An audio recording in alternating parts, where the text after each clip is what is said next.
বন্ধুরা, ভারতের আর রাশিয়ার বন্ধুত্ব যেভাবে শক্তিশালী হয়েছে সেটা দেখে আজ কাঁপছে গোটা ন্যাটো। এমনকি ভারত চীনকে একসাথে দেখে আতঙ্কে পড়েছে ৩২টি দেশের এই সামরিক জোট। এবং এই ভয়ের চূড়ান্ত প্রকাশ ঘটল যখন ন্যাটোর নতুন প্রধান মার্ক রুট প্রকাশ্যে হুমকি দিলেন যে ভারতের মতো দেশকে রাশিয়ার সঙ্গে সব রকম বাণিজ্য বন্ধ করতে হবে। কিন্তু এখানেই ঘটল সবথেকে বড় মোড়।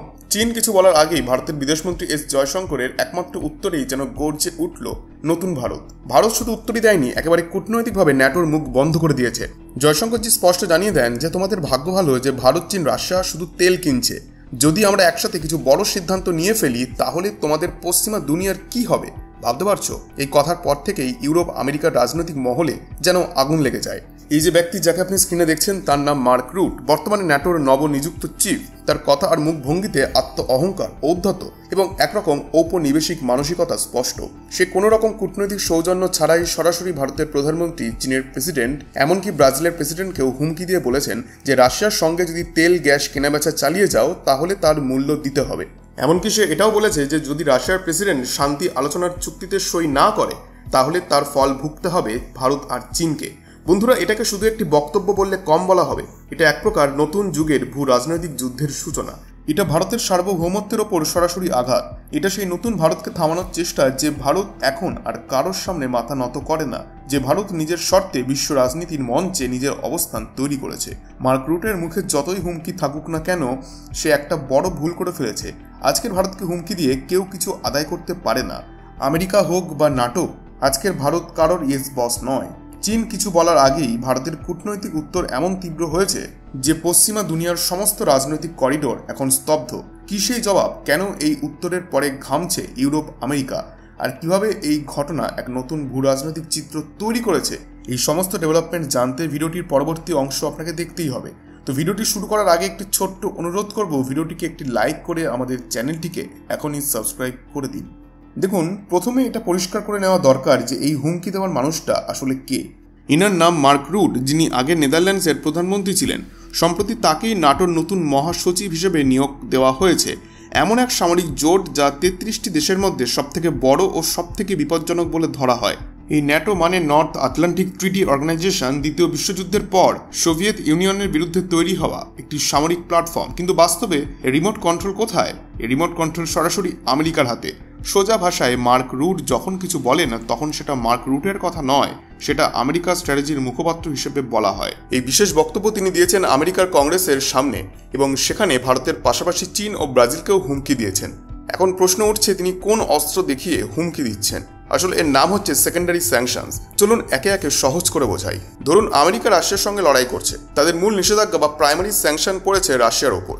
কিন্তু এখন যদি ভারত রাশিয়ার সঙ্গে তেল বা অন্য বাণিজ্য চালিয়ে যায় তাহলে আমেরিকা বলছে তুমি রাশিয়ার সঙ্গে কথা বললে তুমিও আমাদের শত্রু, এবার তোমার ওপরেও নিষেধাজ্ঞা চাপবে। এই পদ্ধতিকেই বলা হয় সেকেন্ডারি স্যাংশনস। এক কথায় দাদাগিরি। আমার শত্রুর সঙ্গে মিশলে তুমিও শত্রু, আর আমি তোমার অর্থনীতিকে ধ্বংস করে দেবো। কিন্তু বন্ধুরা, আসল খেলা এখানেই শেষ নয়।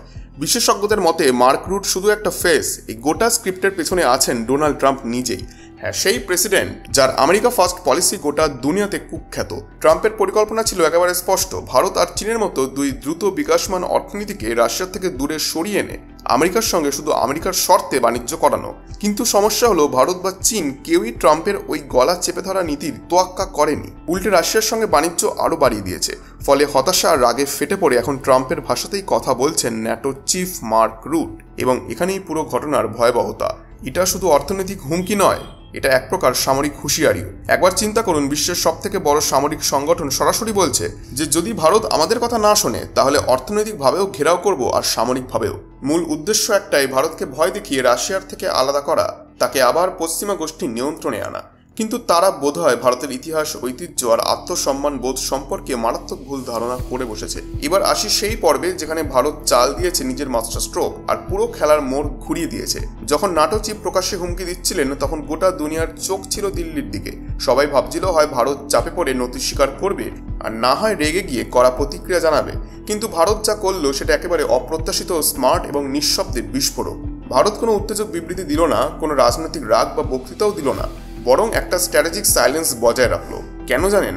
কারণ বড় দেশগুলি ছোটখাটো হুমকিতে প্রতিক্রিয়া দেখায় না, তারা কথায় নয় কাজে উত্তর দেয়। আর ভারতও সেটাই করছে। আমাদের বিদেশমন্ত্রী এস জয়শঙ্কর, যিনি তার কড়া যুক্তি আর উপস্থিত বুদ্ধির জন্য বিশ্ব মঞ্চে পরিচিত, তার নেতৃত্বে ভারত এমন এক ন্যারেটিভ গড়ে তুলল যা সরাসরি ন্যাটো এবং আমেরিকাকে ডিফেন্সিভে ফেলে দেয়। ভারত গোটা বিশ্বকে তথ্য পরিসংখ্যান সহ দেখিয়ে দিল যে গত 2 বছরে ভারত যদি রাশিয়া থেকে ডিসকাউন্টে অপরিশোধিত তেল না কিনত, তাহলে আজ আন্তর্জাতিক বাজারে তেলের দাম পৌঁছাতো প্রতি ব্যারেল $120 থেকে $130 পর্যন্ত।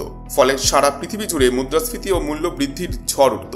এটা শুধু একটা বক্তব্য ছিল না, এটা একরকম কূটনৈতিক পারমাণবিক অস্ত্রও ছিল। ভারতের স্পষ্ট ভাষায় বলা যে আমরা শুধু নিজেদের জন্য নয়, গোটা বিশ্বের অর্থনীতিকে বাঁচিয়ে চলেছি। আমাদের কারণেই আন্তর্জাতিক বাজারে তেলের ঘাটতি সামাল দেওয়া গেছে, আর আমাদের কারণেই বিশ্বব্যাপী মুদ্রাস্ফীতির মহা বিপর্যয় থামানো গেছে। যখন ইউক্রেন যুদ্ধের কারণে পশ্চিমা দেশগুলি রাশিয়ার তেল কেনা বন্ধ করে দেয়, তখন বাজারে তেলের ঘাটতি দেখা যায়। সেই সময় ভারত ও চীন, এই 2 বিশাল ক্রেতা দেশ এগিয়ে না এলে তেলের দাম হু করে বেড়ে বিশ্বজুড়ে আর্থিক বিপর্যয় ডেকে আনত। ভারত এখানে নিজেকে ভিলেনের মতো নয়, বরং বিশ্ব মঞ্চে নিজেকে দেখালো যে এক গ্লোবাল এনার্জি শক অ্যাবজর্ভার হিসেবে। অর্থাৎ এমন একটা দেশ যে নিজের সব ধাক্কা সহ্য করছে, তবুও গোটা দুনিয়াকে স্থিতিশীল রাখছে। এখানেই ভারত খোলা চ্যালেঞ্জ ছুড়ে দিল ন্যাটোকে। আপনারা আমাদের নিষেধাজ্ঞার হুমকি দিচ্ছেন, বরং আপনাদের উচিত আমাদের উপর কৃতজ্ঞ থাকা। আমাদের কারণেই আজও আপনার দেশে পেট্রোল ও গ্যাসের দাম নিয়ন্ত্রণে আছে। এখানেই থেমে থাকেনি ভারত। পাশাপাশি ভারত বিশ্বের সামনে উন্মোচন করে দিল পশ্চিমা দুনিয়ার দিরাচিতাকে। ভারত এবার শুধু বক্তব্য রাখেনি, পরিসংখ্যানের মাধ্যমে পশ্চিমাদের মুখোশ খুলে দিয়েছে। একদিকে আমেরিকা আর ইউরোপ ভারতের ওপর চাপ তৈরি করছে, রাশিয়ার থেকে তেল কেনা বন্ধ করো।